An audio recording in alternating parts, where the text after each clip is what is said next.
Since its premiere in 2005, God of War has given us mythology with a heavy dose of hack and slash. In the most recent installment, Kratos finds himself pitted against the gods of Norse mythology, this time with his son by his side. But who are the new gods that Kratos has to contend with? Hi, I'm Jetset from the leaderboard, and we're going to give you a rundown of all of the Norse mythology in God of War.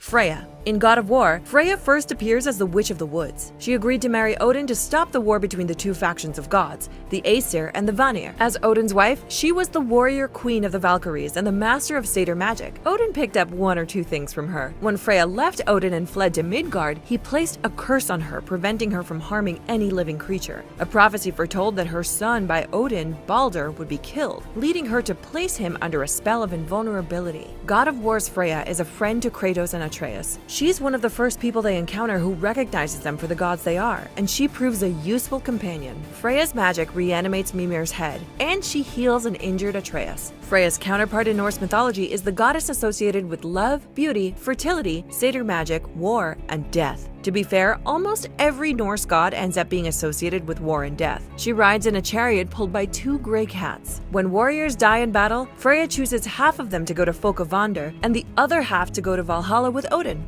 Balder. God of War players will recognize Balder as a tattooed villain who just won't die. He's the son of Freya and Odin, half-brother to Thor and Tyr, and uncle to Modi and Magni. The game makes much of the fact that he's impervious to pain. To make things worse, he can't handle pleasure because of a spell cast on him by his mother Freya. God of War's Balder is a manic, restless character who not only brings some serious battles, but also shows God's softer side when he pleads with Freya to lift his curse. In Norse mythology, Balder is the son of Odin and Frigg. The best-known story about Balder deals with his death, which leads to the beginning of Ragnarok. His closest mythological analog is Apollo, and he's described as beautiful, bright, shining, and loved by all. In the story of his death, Balder begins to dream about his demise. Worried, his mother Frigg promises that all things on Earth will not harm her son, except mistletoe. Loki tricks Balder's blind brother, Hoder, into shooting Balder with a mistletoe arrow, killing him. Some scholars believe our Christmas tradition of kissing under mistletoe is about Balder, which is not only morbid, but fitting given how horrendous holiday parties can get. Loki. If you're watching this video, you're probably deep enough in God of War to be immune to spoilers. But if you're not, turn back. We've got a big spoiler coming your way in the form of Loki. Boy.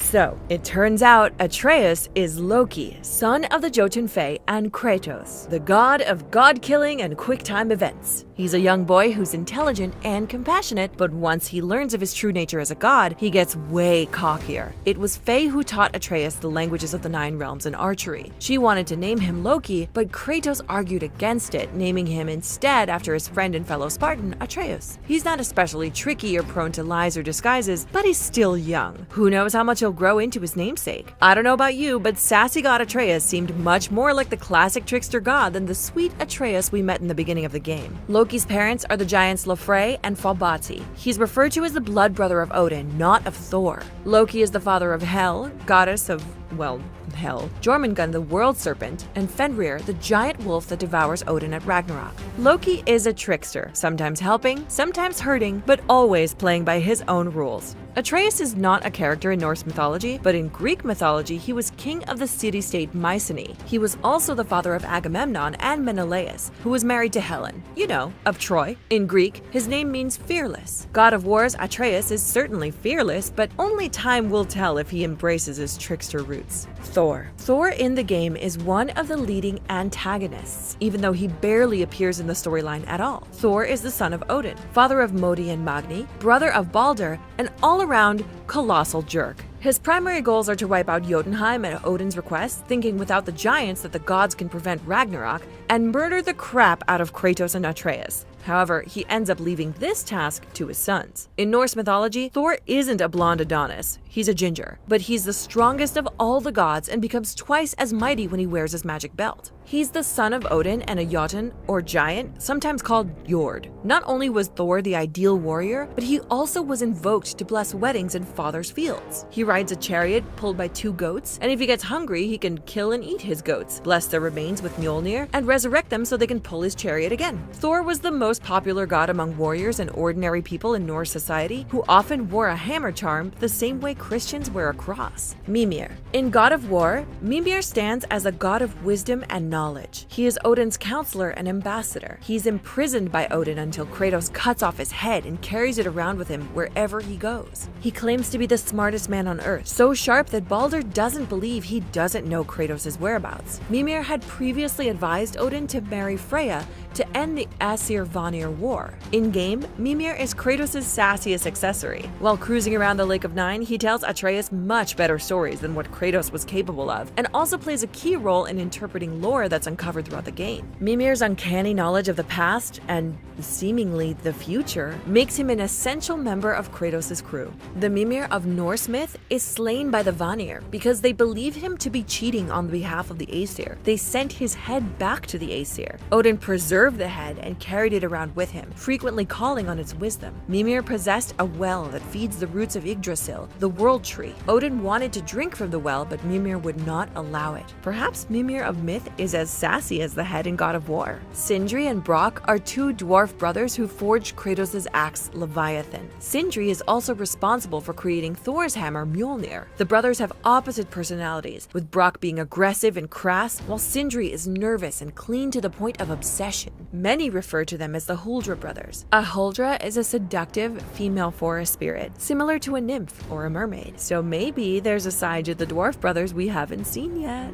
Who's your favorite brother? Let us know in the comments. Here at the leaderboard, we love Sindri, that fastidious little nerd. In myth, Brock and Sindri, also called Brokkr and Atri, are best known for one story. Loki bragged that another clan of dwarfsmiths, the son of Ivaldi, were the best craftsmen. Brock challenged the sons of Ivaldi to a contest to see which brothers would make the most splendid gifts for the gods. If Brock and Sindri won, they would receive Loki's head as a reward. Despite Loki's best effort to sabotage them, Brock and Sindri were judged to have created the best gifts, but Loki would not let them take his head, saying it would damage his neck. Instead, Brock sewed Loki's mouth shut so the trickster couldn't brag of his cleverness. Modi and Magni. Unlike in God of War 4, where Modi and Magni are Thor's children, originally they're sons of Odin. They first show up with their uncle Baldur, trying to intimidate Mimir into revealing to them some important information. Magni is boastful and cruel, while Modi is crude. Both sons have power over lightning, just like their divine father. They're always fighting each other over Thor's hammer Mjolnir, but get this, it seems that Thor favors Magni over Modi. Modi plays a crucial role in Atreus' development. We see Atreus embracing his godhood by stabbing Modi right in the neck. In myth, Modi and Magni are the sons of Odin and a giantess called Jarnsaxa. Their names mean brave and great, respectively. After Ragnarok, the end of days, Modi and Magni survive and inherit Mjolnir, but they aren't tremendous players in Norse mythology otherwise. Odin, Hugin, and Munin. While Odin doesn't appear in the game, his influence permeates throughout the story. Odin is the king of the gods, father of Baldur, Tyr, and Thor, and the one who imprisoned his advisor Mimir. He's bright, but also cruel and paranoid. His son Tyr set up traps to keep Odin out of the realm of the giants, knowing his father wanted only to destroy them. In return, Odin murdered Tyr. Odin's ravens are glowing green spies scattered throughout the game, and when you kill them, you get XP. In Norse myth, Odin is the ruler of the gods, the god of wisdom, magic, and of course, war and death. Only Freya is more skilled at magic than Odin, even though among Germanic people, magic was the purview of women. It was considered shameful for warriors to be sorcerers. Many call Odin Allfather because he created both the gods and humankind. Unlike many gods that are depicted as the peak of physical perfection, Odin is missing an eye. He plucked it out in exchange for a drink from Mimir's well. One drink from the well gave him knowledge of the past, present, and future. Instead of sitting in the Hall of Valhalla in Asgard, Odin prefers to wander the 9 realms to see what's going on with his eye. Odin is sometimes called the Raven God. The most well-known of those ravens are Hugin and Munin. Hugin means thought, and while Munin often translates to memory, it's more more accurate to say desire. They are sent out every morning to collect knowledge for Odin. Tyr. Tyr is the son of Odin, Thor's brother and Baldur's half-brother. Like Odin and Thor, he does not appear in the game but has a prominent role in the story. Unlike Odin, who is feared and distrusted, Tyr is well loved by the people of the Nine Realms. He is very wise and cunning, and willing to share his wisdom while Odin keeps it to himself. Tyr wanted peace between the giants and the Aesir. Unlike his father Odin, who only wanted to defeat them, the giants worked together to build Tyr's temple, one of the central regions you explore in the game, from which you can reach the other realms. Tyr is the god of law and justice. Oh, and also war, because they didn't already have enough gods of war. In some sources, he's the son of Odin, but in others, he's the son of the giant Hamir. He was once the leader of the gods, but over time, his role was overtaken by Odin and Thor. He's often called the bravest of the gods, but he's only got one hand, as he sacrificed one to the giant wolf Fenrir when the gods tried to bind him. Nine Realms, Yggdrasil, and the Bifrost. In God of War, the Bifrost is a device that holds the light of Alfheim. Using the device, you can travel to any of the Nine Realms, which are intertwined with the world tree Yggdrasil. You move an actual physical realm travel bridge using the Bifrost to connect to towers in each of the Nine Realms. Only gods could travel via the Bifrost in legend. Mortals would burn up if they set foot on the Rainbow Bridge, but the Nine Realms are connected by the world tree Yggdrasil. Yggdrasil was the tree Odin hung from for 9 days and nights in return for learning runes, the magical writing system of the Vikings. It's the most beautiful and most significant of all trees. The Nine Realms it links are Asgard, home of the Aesir, where the honorable dead rest in Valhalla and Folkavanger; Vanaheim, home of the Vanir; Alfheim, home of the Light Elves; Midgard, the world of humans. Tolkien was inspired by this term to call the world Middle-earth. Svartalfheim, home of the dwarves and the dark elves, which are thought by some scholars to be one and the same; Muspelheim, the realm of fire; Niflheim, land of ice; Jotunheim, the land of the giants where Mimir's well can be found; and Helheim, home of the dishonored dead. Fafnir. Sindri tells you Fafnir is a dwarf. He has a storeroom full of treasure, including a whetstone Sindri wants. You later find a chained-up dragon that Mimir calls Fafnir. When Atreus asks why he's a dragon now, Mimir answers merely, "Funny how life works, isn't it?" In myth, Fafnir was the son of a dwarf king. He was the most reliable and most aggressive of his father's sons, so he took up the task of guarding his father's treasure, eventually becoming a dragon. He ends up slain by the mortal hero Sigurd, the foster son of his brother Regin. The story of Fafnir's defeat is actually the inspiration for Wagner's opera Siegfried.